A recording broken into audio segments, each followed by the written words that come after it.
On va beaucoup parler ce soir je dirais, des opportunités que cette loi ouvre ou pas. On le verra peut-être en fonction des avis de nos experts de ce soir. Je dirais sur les questions liées en particulier aux opportunités pour les entreprises TPE, PME et autres grands groupes liées à ces ordonnances. Alors avec nous ce soir pour ce deuxième volet, en fait, on poursuit, je dirais, avec donc Harold Lafont, Jean-Claude Javillier, qui vont se présenter en quelques mots. Merci Jean-Claude, merci William. Je m'appelle Harold Lafont, je suis avocat au barreau de Paris. J'ai monté avec un associé un cabinet qui s'appelle Lafont Sautelet. Nous traitons de beaucoup de problématiques liées au droit social, notamment, mais pas exclusivement. Et c'est vrai que l'arrivée, l'émergence de ces ordonnances Macron est de nature à sensiblement modifier notre pratique et les différents conseils que l'on va donner à nos clients, qu'ils soient salariés ou qu'ils soient entrepreneurs. Jean-Claude Javillier, je suis professeur de droit et j'ai dirigé le département des normes internationales du travail à l'OIT, à l'ONU. Et actuellement, je me préoccupe beaucoup des questions qui concernent l'intelligence normative, c'est-à-dire une vision du droit plus stratégique. Et évidemment, je me demande quel va être le devenir de ces réformes et leur ampleur dans la réalité. C'est pourquoi je rends hommage aux praticiens qui toujours peut nous dire ce qui va se passer de façon plus sérieuse que moi sans doute. Harold, peut-être on peut commencer par votre vision de ces ordonnances. Alors, qu'est-ce que vous en pensez globalement, on va dire, en termes d'efficacité ou de changement? Est-ce qu'il y a vraiment un changement radical par rapport à ce qu'on pensait indérogeable dans le droit du travail?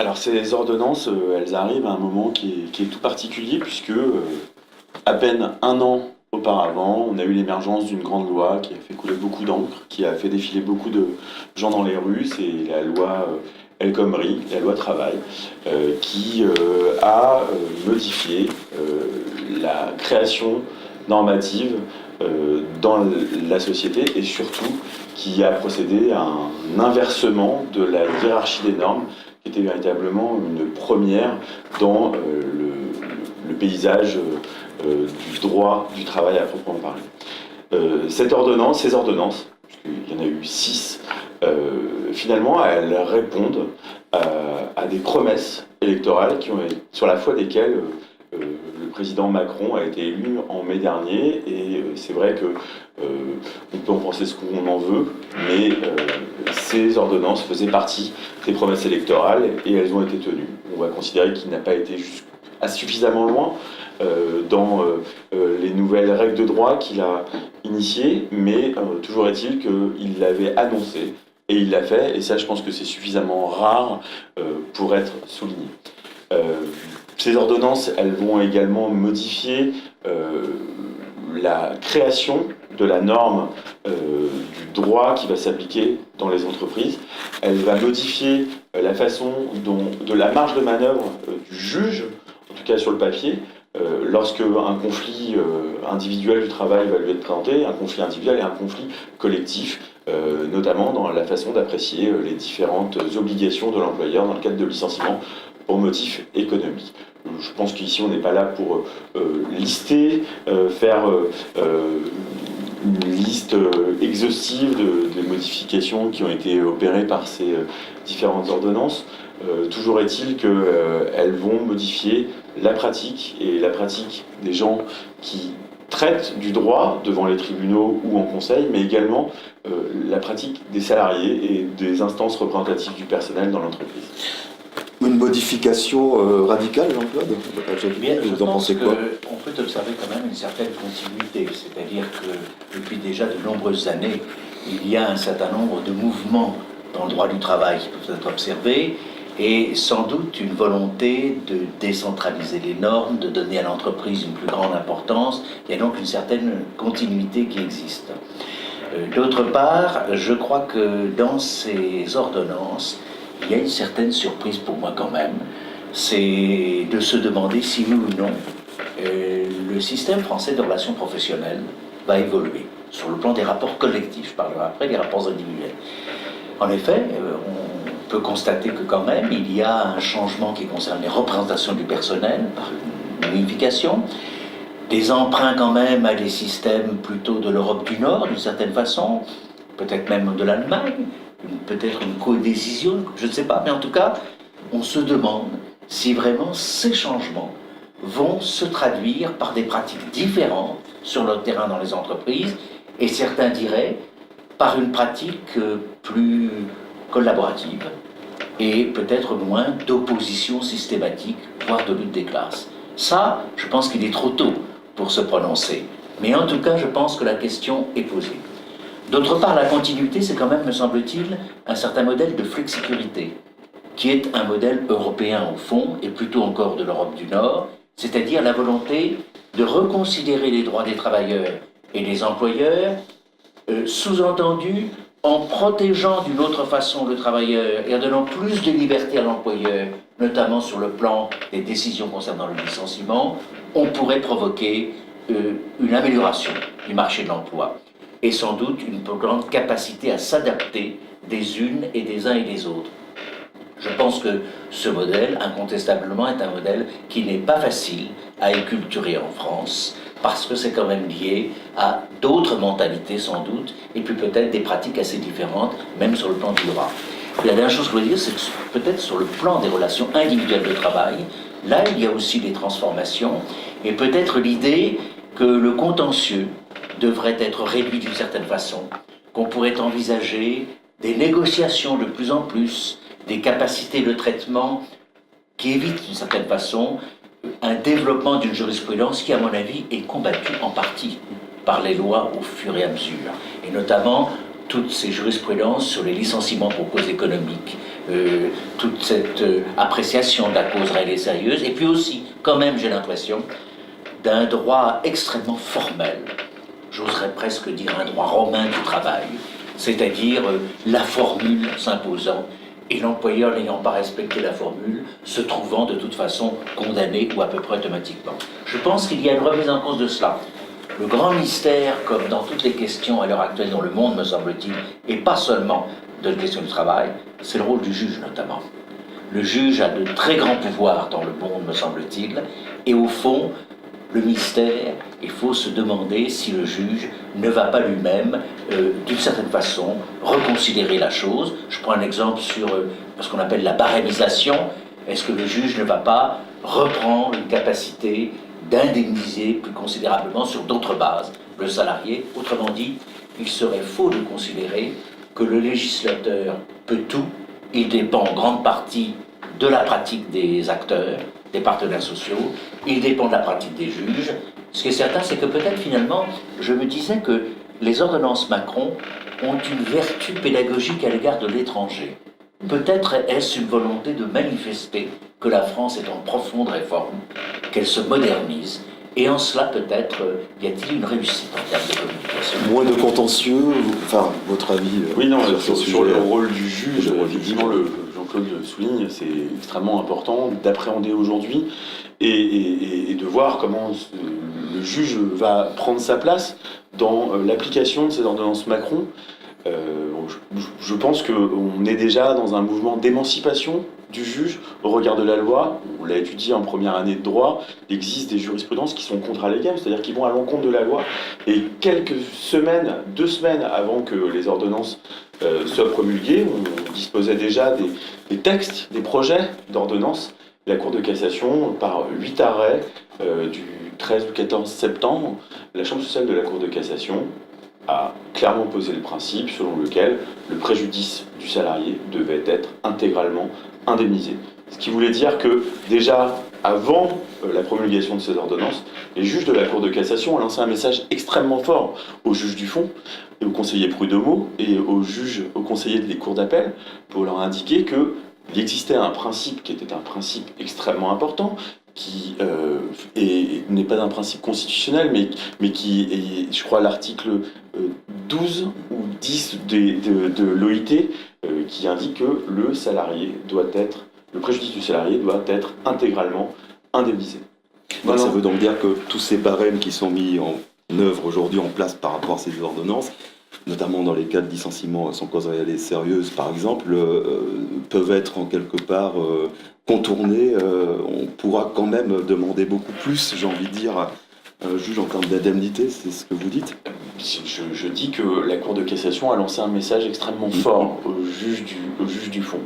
Et je ne sais pas du tout aujourd'hui, on n'en a pas du tout le recul, puisque à l'évidence, pour l'instant, il n'y a aucun contentieux qui applique les ordonnances Macron, puisque les ordonnances Macron, pour schématiser, elles disent qu'elles sont applicables non pas aux litiges en cours, mais aux licenciements qui sont postérieurs à la promulgation de ces ordonnances. Donc aujourd'hui, avec l'engorgement des juridictions prud'homales, on n'a pas véritablement de retour sur la question de savoir comment le conseiller prud'homal va appliquer ce barème. Je pense que, en tout cas pour le plaider, des salariés qui ont 25-30 ans d'ancienneté obtiennent parfois 2-3 ans de salaire au titre de l'indemnité pour licenciement sans cause réelle et sérieuse. Aujourd'hui, c'est plafonné à 19 ou 20 mois, au-delà de 20 ans d'ancienneté, je crois que c'est plafonné à 19 ou 20 mois. Est-ce que le juge va véritablement appliquer ce barème, ou est-ce qu'il va s'en émanciper et qu'il va considérer que le préjudice du salarié étant démontré comme plus important, eh bien dans ce cas-là, la réparation de ce préjudice sera supérieure à ce barème. Pouvoir du juge. Est-ce que j'ose dire à propos de la Cour de cassation qu'il y a des évolutions qui sont très sensibles, me semble-t-il, et que nous voyons au fil des années une sorte de recherche d'équilibre, qui est bien compliquée d'ailleurs, entre les intérêts de l'employeur, de l'entreprise, et les droits des salariés. Donc il y a des mouvements de temps en temps, la jurisprudence va semble-t-il assez loin, puis un rééquilibrage, et on voit au fil des années toutes récentes qu'il y a une sorte de nouvel équilibre qui se crée. Peut-être la Cour est allée très loin, provoquant d'ailleurs des réactions du législateur, et elle est revenue d'une certaine façon. Deuxième chose que je voudrais dire, c'est qu'il me semble que dans beaucoup de pays du monde à l'heure actuelle, le droit du travail me semble un peu en retrait, dans la mesure où son développement technique a été si fort qu'il a d'une certaine façon provoqué des effets qui ont été contesté par beaucoup de secteurs, notamment dans l'économie, etc. Mais je crois que la conséquence, c'est que dans beaucoup de pays, le droit du travail devient un droit qui touche à la personne humaine. C'est-à-dire que beaucoup de contentieux ne concernent plus le rapport employeur-travailleur, mais la situation de la personne dans l'entreprise, avec cette montée du contentieux qui concerne sa situation, son bien-être, les problèmes qu'elle peut rencontrer. Et nous savons tous que, d'une certaine façon, le droit constitutionnel du travail, à mon avis, est l'avenir du droit du travail. Sur ces questions en particulier, on évoquait la question des indemnités. Mais est-ce que vous pensez, Harold, que cette régulation, cette souplesse qui est aujourd'hui permise, va permettre, je dirais, par exemple, plus de création d'emplois? Je pense par exemple aux auto-entrepreneurs qui sont souvent opposés au modèle classique de contrat de travail. Pour rebondir sur ce que vous venez de dire, est-ce que ces ordonnances vont permettre une création d'emplois plus importante que celle qui existait jusque-là? Aujourd'hui, on a eu la réponse. Alors, je ne peux pas faire de lien entre les deux. Je pense qu'il n'y a pas d'effet mécanique, bien sûr, qu'on puisse déduire du changement des normes et, j'allais dire, la libération des règles produisant mécaniquement une situation. Ce que je crois vraiment, c'est que la psychologie a de l'importance dans la société. Que même si les contraintes ne sont pas aussi fortes techniquement, le fait qu'on les considère comme très fortes peut avoir des conséquences économiques en termes de gestion, etc. Donc je crois que la volonté, c'est probablement de libérer une certaine capacité. Mais une autre question qui me préoccupe beaucoup, qui est quand même celle dans le monde du travail, ou les mondes du travail, de la répartition entre le travail indépendant et le travail salarié. Je pense qu'il est faux de considérer que l'avenir, c'est uniquement le travail indépendant. Les start-up ont évidemment un rôle très important, mais dans les start-up, il y a le meilleur et le pire, sur le plan à la fois des modes de gestion, et donc il faut avoir, d'une certaine façon, à l'esprit de nouvelles passerelles entre formes de travail, modalités différentes, pour que les personnes n'hésitent pas à utiliser un certain nombre de modalités de changement. Autrement dit, une fluidité des situations qui suppose, à mon avis, que ce n'est pas seulement en droit du travail qu'il faut réfléchir, mais en droit de la protection sociale, bien sûr, et aussi dans le domaine de la formation. Donc je crois que l'idée, à mon sens, c'est de ne plus voir seulement au travers du droit du travail salarié comme un droit qui a vertu à réglementer toutes les relations de travail et toutes les activités. À l'OIT, il y a eu beaucoup de discussions sur ce qu'on appelle l'activité professionnelle, c'est-à-dire le droit du travail, mais pas seulement. Parce que dans beaucoup de pays, et je pense même en France, il y a des zones grises, voire des zones de non-droit. Il y a des personnes qui, pour survivre, ont des activités qui ne rentrent pas dans les catégories juridiques.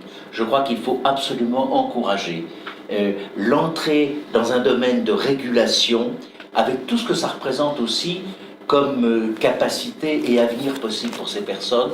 Autrement dit, absolument prendre le parti des transitions et le parti d'une certaine capacité de protection sociale, quelles que soient les situations qui existent. Votre avis sur cette loi, est-ce que vous diriez que les TPE, en quelque part, pourront saisir une vraie opportunité, je dirais, de se saisir du doigt, et j'ai envie de dire d'être plus autonome, en quelque part, je pense par rapport aux branches, notamment. Bien sûr. Quelle est votre opinion sur cette perception? Pour ce qui est de l'autonomie, il y a un nouvel objet juridique que l'on va appeler le référendum d'entreprise, qui est une chose qui est tout à fait nouvelle, puisque sous certaines conditions, aujourd'hui l'employeur va pouvoir proposer à ses salariés de voter en faveur d'une nouvelle règle de droit. Alors les secteurs dans lesquels, les domaines dans lesquels ces référendums vont pouvoir être organisés sont limités, mais nous sommes, indépendamment de cela, on est également dans une dynamique de modification de la hiérarchie des normes, puisque aujourd'hui, les accords d'entreprise vont pouvoir être moins favorables aux salariés que les accords de branche. Et c'est vrai que ça s'est déjà mis en place dans la loi travail, la loi El Khomri, mais aujourd'hui, on est allé encore plus loin dans cette dynamique, puisque le nombre de domaines dans lesquels ce bouleversement de la hiérarchie des normes va être possible à augmenter. Nouvelle articulation ou votre Jean-Claude? J'ai vraiment l'impression que le grand défi, pas seulement en France, c'est celui de l'articulation entre l'individuel et le collectif. Nous avons dans tous les droits du travail à travers le monde ce problème, et l'un des dangers de cette situation, c'est probablement de considérer que nous n'avons pas besoin de corps intermédiaires, pas besoin de représentation syndicale, etc. Je pense qu'il faut des organes de régulation, c'est indispensable. Mais ce que je crois qui est vrai, c'est que dans beaucoup de pays, les organes de régulation, notamment les syndicats, employeurs comme salariés, sont dans une situation de crise de légitimité, voire de représentativité extrêmement importante. Donc je pense qu'il est essentiel, je dirais presque, de reconstruire une légitimité des partenaires sociaux, de pouvoir être en présence de normes qui sont vraiment prises en charge et administrées par les intéressés. Or, je prends un exemple, je crois que la convention collective française est plutôt une sorte de loi, une législation qu'un véritable contrat. Et la législation de la convention de branche, qui me semble-t-il est utile, était presque impossible à faire évoluer au regard des changements économiques et technologiques qui se produisent. Donc je crois que l'objectif, pour moi, ce n'est pas bien sûr de contester l'existence de différents niveaux de représentativité, et c'est de provoquer une relégitimation d'acteurs qui sont susceptibles de faire évoluer le droit du travail de façon utile, et pour l'entreprise et pour les salariés. Et de ce point de vue, c'est vrai qu'il y avait une sorte de tabou. Le référendum paraît peut-être quelque chose d'hérétique pour les syndicats, je comprends très bien. Mais je pense qu'il faut accepter des formes maintenant qui peuvent être diverses pour parvenir à une adaptation des normes, tout en préservant, à mon sens, la nécessité de corps intermédiaires et de syndicats, parce que la liberté syndicale, c'est une pierre angulaire de la démocratie, tout simplement, politique. Est-ce qu'il n'y a pas une problématique ici finalement d'effectivité du droit lui-même, hein, c'est-à-dire en quelque part dans quelle mesure ces ordonnances sont efficaces dans la réalité du terrain de ce qui se joue aujourd'hui? Est-ce qu'il n'y a pas un faux semblant quelque part sur des dysfonctionnements que le droit n'arrive pas à réguler?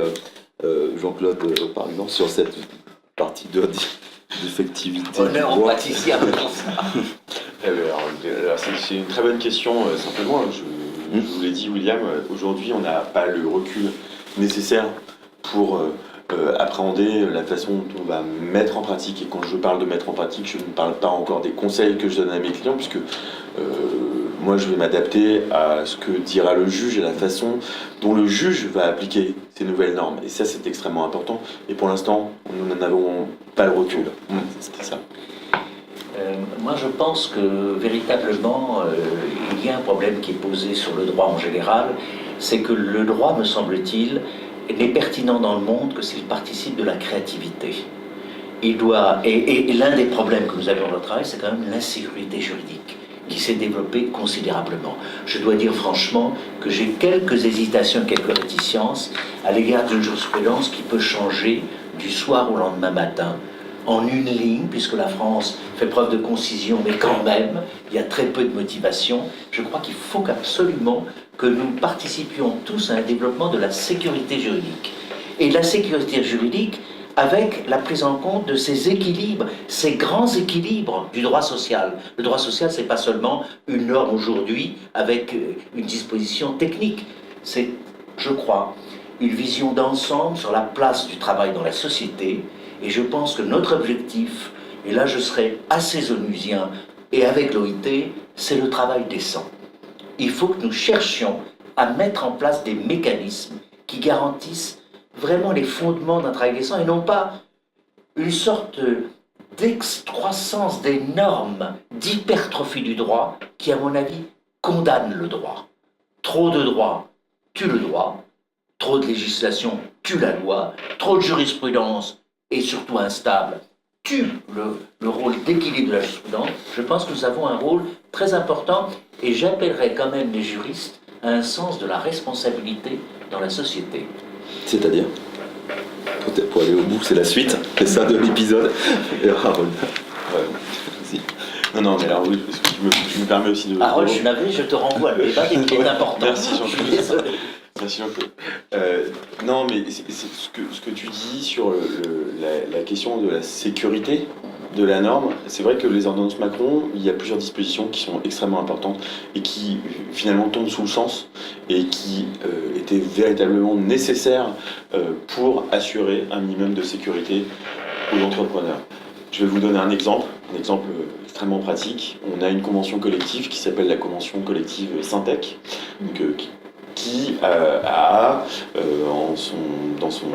qui a prévu la façon de prévoir les conventions de forfait pour les heures supplémentaires pour les cadres qu'on ne peut pas surveiller tous les jours, les cadres qui ont des responsabilités, les cadres qui ont une certaine autonomie et avec lesquels on signe des conventions de forfait.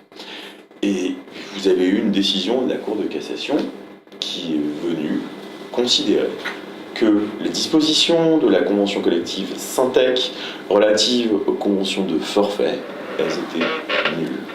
Et donc vous avez des centaines, des milliers d'entreprises qui avaient fait signer des avenants au contrat de travail de leurs cadres, pensant qu'elles pouvaient le faire et n'était plus nécessaire à l'égard de ces cadres d'établir un décompte du temps de travail. Eh bien, les cadres sont venus considérer que ils avaient effectué plus de 35 heures, ils avaient leur décompte et ils ont obtenu le paiement de leurs heures supplémentaires. Alors que l'employeur était de bonne foi finalement. L'employeur avait mis en application une convention collective nationale qui était quand même la norme pour la signature de ces conventions de forfait. Et aujourd'hui, les ordonnances Macron vont considérer que les arrêts de la Cour de cassation sur la licéité des conventions collectives, eh bien, elles ne sont plus rétroactives. Aujourd'hui, il y a une présomption de licéité des normes de droit qui sont issues des conventions collectives. Je pense que ça, c'est extrêmement positif et ça apporte la sécurité dont les chefs d'entreprise avaient besoin. Alors, je vais être terriblement utopiste. Je pense que l'avenir de relations professionnelles devrait inclure la responsabilité normative des partenaires sociaux et que le juge n'ait pas cette capacité de remettre en cause, faire imploser un accord collectif considéré comme nul, je trouve qu'il est extrêmement grave de ne pas prendre en considération les équilibres que les négociateurs ont voulu mettre en place, etc. Et je pense que l'un des problèmes de la convention collective en France, c'est l'absence d'administration par les partenaires sociaux eux-mêmes de la norme. Et je pense qu'il est souhaitable que les conventions collectives puissent s'adapter aux changements, y compris aux changements technologiques. Alors c'est peut-être utopiste, mais à mon avis, c'est une des conditions pour pouvoir maintenir la légitimité des partenaires sociaux dans le monde contemporain, leur responsabilité normative. Dans ce que vous dites, alors du coup, c'est qu'au final, tout ça sert à rien en quelque part, puisque le juge, allez, pour remettre à tout moment en question par la jurisprudence, je dirais, des dispositifs qui, a priori, laisseraient une marge plus importante de création de normes aux entreprises. Donc ce juge, finalement, qui peut à tout moment remettre tout ça en question, est-ce qu'il ne viendrait pas être un peu le troublion un peu de ces ordonnances ou de ces efficacités souhaitées? Alors, je vais l'exprimer tout de suite, avant de réagira. Moi, j'ai quand même d'abord deux observations. Je pense que si on voulait aller jusqu'au bout de réformes en France, à mon sens, je suis désolé de le dire, il faudrait une juridiction sociale complète, comme il existe en Allemagne d'une certaine façon, avec peut-être un autre système, mais en tout cas une juridiction, qui peut-être de l'entreprise d'ailleurs, qui pourrait réunir économie et travail. Et je pense que ça serait utile parce qu'en réalité, nous avons quand même un très grand morcellement des contentieux sociaux et de très grandes difficultés à avoir une vision d'ensemble d'une certaine façon. Puis moi, personnellement, j'aspire alors, pour les siècles qui viendront, à la chinoise. J'aspire à une Cour suprême en France. Je pense que cette division, Conseil d'État, Cour de cassation, des deux côtés de la Seine, on peut comprendre, la rive gauche et la rive droite sont favorisées de la même façon, pour moi est une question qui, à l'heure actuelle, devrait profondément être envisagée dans une perspective de changement. J'appelle à une Cour suprême, et je dois le dire, qui ne comprendrait évidemment pas les membres qui soient d'anciens présidents de la République.